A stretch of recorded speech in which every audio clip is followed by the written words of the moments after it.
और कांग्रेस से इस वक्त बड़ी खबर आ रही है। कांग्रेस ने असम, केरल, तमिलनाडु, पुडुचेरी, पश्चिम बंगाल में पर्यवेक्षक लगाए हैं। विधानसभा चुनाव के लिए ये पर्यवेक्षक लगाए हैं कांग्रेस ने। सचिन पायलट को केरल में पर्यवेक्षक लगाया है। 4 राज्य और 1 केंद्र शासित राज्य में लगाया है 13 नेताओं को पर्यवेक्षक। तो बड़ी खबर ये कांग्रेस से है, जहां असम, केरल, तमिलनाडु, पुडुचेरी और पश्चिम बंगाल यहां विधानसभा चुनाव होने उसके मद्देनजर ही पर्यवेक्षक लगाए हैं कांग्रेस ने।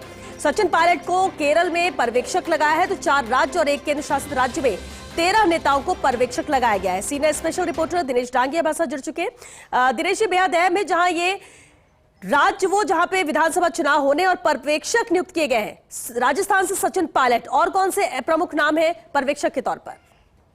जी देखिए, इस साल 4 राज्य असम, केरल, तमिलनाडु और वेस्ट बंगाल सहित 1 केंद्र शासित प्रदेश पुडुचेरी में चुनाव है। कांग्रेस पार्टी ने समय से पहले चुनावी तैयारियां शुरू कर दी है। कुछ दिनों पहले उम्मीदवारों के चयन के लिए स्क्रीनिंग कमेटी का गठन किया था।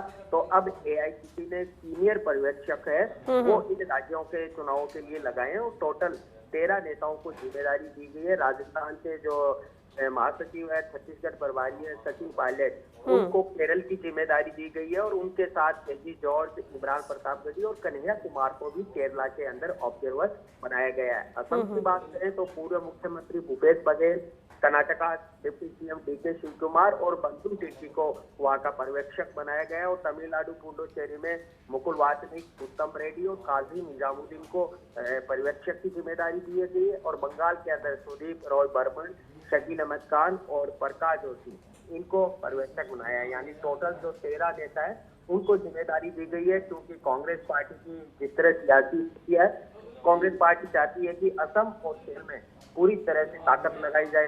इस तरह असम के उम्मीदवारों के लिए पहली बार गांधी परिवार से प्रियंका गांधी को स्क्रीनिंग कमेटी में शामिल किया गया है। इसके अलावा खुद राहुल गांधी वहां पर विशेष नजर बनाए रखे हैं, क्योंकि जिस तरह वहां के जो पर्सनल अटैक कर रहे हैं। तो केरल, जहां कांग्रेस को काफी उम्मीदें, इन जो राज्य में सबसे ज्यादा उम्मीद कांग्रेस को केरल पार्टी से है, इसलिए वहां पर इन जो प्रमुख नेताओं को है, हर वर्ग और जातिगत सियासी समुखन साधते हुए इन पर्यवेक्षकों को ये जिम्मेदारी यहाँ पर दी है। और जल्दी कई और तरह की जो मैनिफेस्टो, चुनाव मैनेजमेंट से जुड़ी कमेटियां होती है, उन कमेटियों का गठन होता है। तो कह सकते हैं कि कांग्रेस पार्टी ने अब चुनावी रणनीति में बदलाव किया है और समय रहते तमाम जो चुनाव से जुड़ी कमेटियां हैं, उम्मीदवार चयन से जुड़ी कमेटियां, उनका गठन करना शुरू कर दिया। तो इस हालात में लग रहा है कि कांग्रेस जिस तरह प्रत्याशियों की सूची है वो बहुत पहले जारी यहाँ पर कर सकती है, क्योंकि इसके कमेटी जल्दी बैठक शुरू करेगी, एक पैरामीटर तय करेगी उम्मीदवारों के चयन के लिए क्या क्या मापदंड तय की जाए। और उसके बाद जल्दी ये पर्यवेक्षक अपने संबंधित राज्यों में जाएंगे, सीनियर नेताओं से बात करेंगे और हर सियासी जो अपडेट और रिपोर्ट है वो समय समय पर हाईकमान को आगे भेजते रहेंगे। ये इन पर्यवेक्षकों का काम रहेगा। तो सचिन पायलट को एकमात्र कह सकते हैं कि राजस्थान के जो नेता है, जो राष्ट्रीय पदाधिकारी है एआईसीसी में, उनको यहाँ पर जिम्मेदारी दी गई। चलिए, बहुत शुक्रिया दिनेश डांगिया आपका इस पूरी जानकारी के लिए। तो 4 राज्य और 1 केंद्र शासित राज्य है जहां पर 13 नेताओं को पर्यवेक्षक लगाया गया है। कांग्रेस से ये बड़ी खबर है, क्योंकि चुनावी मोड भी कह सकते हैं कि क्या कांग्रेस आ गई है और या वक्त रहते या पूरी तरह से तैयारी इन 4 राज्य और 1 केंद्र शासित राज्य के विधानसभा चुनाव के मद्देनजर जुट चुकी कांग्रेस। कम से कम 13 नेताओं को पर्यवेक्षक जिस तरह से बनाया गया और ये नाम सामने आया है, उससे यही नजर आता है।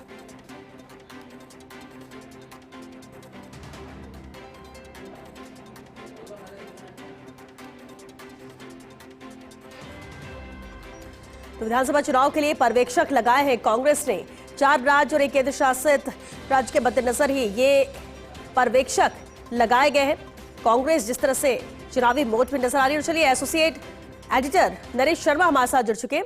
नरेश जी, क्या माना जाए जिस तरह से 4 राज्य और 1 केंद्र शासित राज्य जहां 13 नेताओं को कांग्रेस ने पर्यवेक्षक लगाया है, कांग्रेस पूरी तरह से इन राज्यों में चुनाव के मद्देनजर जुट चुकी है और राजस्थान से सिर्फ सचिन पायलट का नाम या सचिन पायलट को ही ये जिम्मेदारी पर्यवेक्षक के तौर पर, इसे कैसे देखें?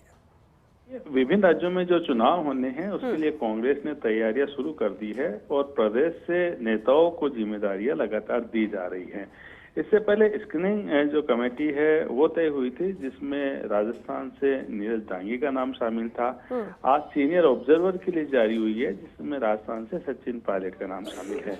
केरल काफी महत्वपूर्ण है कांग्रेस के लिए, और चूंकि पहले भी हमने देखा है जब चुनाव हुए थे तो सचिन पायलट यहाँ पे चुनाव प्रचार के लिए गए थे और चूंकि वो अभी केंद्रीय राजनीति में पूरी तरह सक्रिय है और संगठन ने जहां जहां उनको जिम्मेदारियां दी है, चाहे प्रभारी के तौर पर या विभिन्न राज्यों में चुनाव पे, उन्होंने अपनी भूमिका निभाई है। चूंकि केरल जो है वहां पे चुनाव होने हैं, बल्कि अन्य राज्यों में भी चुनाव होने हैं, तो जो सीनियर लोग हैं जिनको काफी अनुभव है और साथ में युवा जो नेता जो कि आने वाले समय में जो चुनाव में महत्वपूर्ण भूमिका निभाएंगे, उनको कांग्रेस जिम्मेदारी देती रही है। तो इसी कड़ी में सचिन पायलट को केरल की जो जिम्मेदारी दी गई है, उनके साथ अन्य नेताओं को भी जोड़ा गया है। तो अब कोशिश यही है कांग्रेस की कि वहां पे मजबूती से जो है वो चुनाव लड़ा जाए और किसी भी तरह से एक मजबूत स्थिति में कांग्रेस वहां हासिल कर पाए। इसी कारण से चाहे पहले नीरज डांगी को जिम्मेदारी दी गई थी और अब सचिन पायलट को जिम्मेदारी दी गई है, तो अब जल्द ही इनके दौरे भी तय होंगे और वहां पे किस टिकट का बंटवारा हो, चुनाव प्रचार में किन किन मुद्दों को शामिल किया जाए, किन किन नेताओं को आगे जो है वो वहां पे जिम्मेदारी दी जाती है। और देखिए अभी ये जो चुनाव को लेकर जिम्मेदारियां देने का सिलसिला शुरू हुआ है, हो सकता है भविष्य में जो है वो अन्य प्रदेश के जो नेता है, सीनियर नेता है, उनको भी अलग अलग रूप में चुनाव में जिम्मेदारी दी जाएगी। लेकिन सचिन पायलट की आज जो उनको जिम्मेदारी दी गई है अपने आप में महत्वपूर्ण है और जल्दी वो केरल का दौरा करके वहाँ पे किस तरह से चुनाव प्रचार को जो है वो धार देनी है, किन मुद्दों पर चुनाव लड़ना है, उन सभी चीजों की रणनीति बनाई जाएगी। ठीक है, चलिए बहुत शुक्रिया नरेश जी आपका इस पूरी जानकारी के लिए।